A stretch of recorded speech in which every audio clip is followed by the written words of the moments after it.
The second weekend of May was an eventful one. I helped host a speedrun marathon for charity, I'm so full of cigarettes. Yum! went inside a giant skull and ate a cheeseburger with grilled cheeses as buns, and was surrounded by people wearing carpets that cost more than a used car. But that wasn't even the wildest thing that happened to me that weekend. I woke up on Saturday morning to a panicked message from one of my mods, warning me that my Discord server was about to be raided. Remember my videos about my stalker who was foiled by the 3DS? Well, apparently there's a Twitch partner out there who has over 100 regular concurrent watchers, and he's been telling a similar story for years.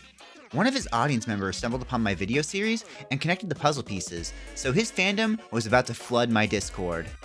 I can't believe I'm gonna need to make a part 3. Before we go any further, I want to make sure everyone knows that I do not condone harassment or threats towards anyone. As a result, I'm going to continue using the aliases from the previous videos for the safety of all parties involved. If you haven't watched parts 1 or 2, you should for a bit of context. I initially made those to entertain, not to inform, so I'll admit that there may be a few elements that are inaccurate due to the fact that it was a decade ago and my memory isn't perfect, or it was just to make the video more entertaining. That said, it's still based on a true story. Just because Saving Private Ryan wasn't an exact retelling of D-Day doesn't mean that World War II never happened. My initial response to this news was fear. Eugene had a fan base of thousands, and now their eyes were all on me. He'd probably spent the last decade painting a horrible picture of me and readying an army of fans to dox, stalk, and harass me. He'd already made an army of sock puppet accounts and shown up to my home before. What would he do with thousands at his disposal? Well, as it turns out, my fears were unfounded. Eugene's fan base weren't exactly fans. His Twitch partnership was the result of thousands of people watching someone stream at a game he wasn't very good at, and lamenting the life that his horrible choices had led to. It was like watching a human train wreck, sort of like Chris Chan or Daniel Larson. The Dragon Slayers had heard Eugene's side of the story for the past few years. His tale was that the undeserving punk who stole the love of his life had a vendetta against him.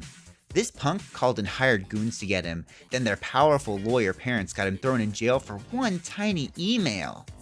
Now, I had no idea that my parents were lawyers, because I thought they had completely different jobs, and I had no idea that a broke, jobless college kid like me could afford hired goons, but I learned something new every day. After the discovery of my videos, Eugene's chat encouraged him to watch them live. His reaction went from denial, claiming that it couldn't be about him, to violent threats, This guy used to be submerged in cement. to legal threats, saying he planned to sue. The last one is especially interesting. What legal grounds would someone have to sue over a video where no one is mentioned by name? If you're a lawyer, let me know how cooked I am in the comments.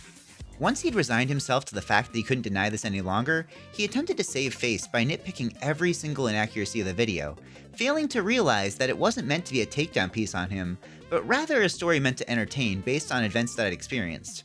Oh, and he said that he was playing Animal Crossing, not Fire Emblem when he was stalking me. So maybe I do need to revise my 3DS Stalker story videos. Clearly I can't get any of my facts right.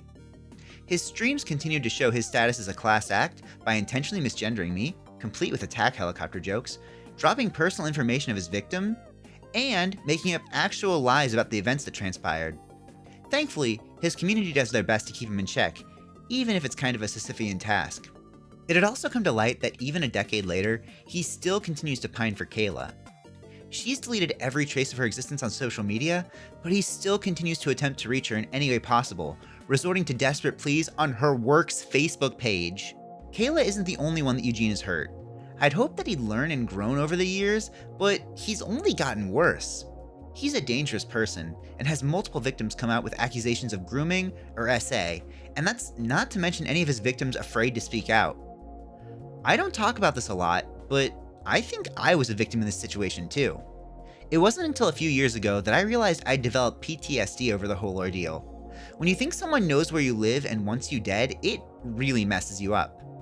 For years, I'd deal with night terrors that ranged from waking up in the middle of the night screaming because I thought the trash bag in my corner was a bear, to sleepwalking and nearly vaulting from a second-story balcony.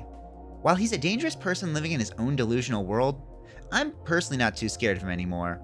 I've since moved across the country where I know he can't reach me. I just hope he learns to leave Kayla alone, stops harming people, and, well, gets his act together. Hey, miracles can happen, right? Speaking of miracles, have you heard of the Children's Miracle Network? They're a network of children's hospitals that help children across the US and Canada, including Riley Children's Hospital in Indianapolis. Fun fact, while I was volunteering for Riley, my phone was blowing up because Eugene was sending me loads of harassment via Twitter. It's a hospital I love a lot because it saved the lives of children in Indy and beyond, including one of my friends. That's why I support them via Extra Life. Extra Life is why I started streaming, and I wouldn't be here creating content without it.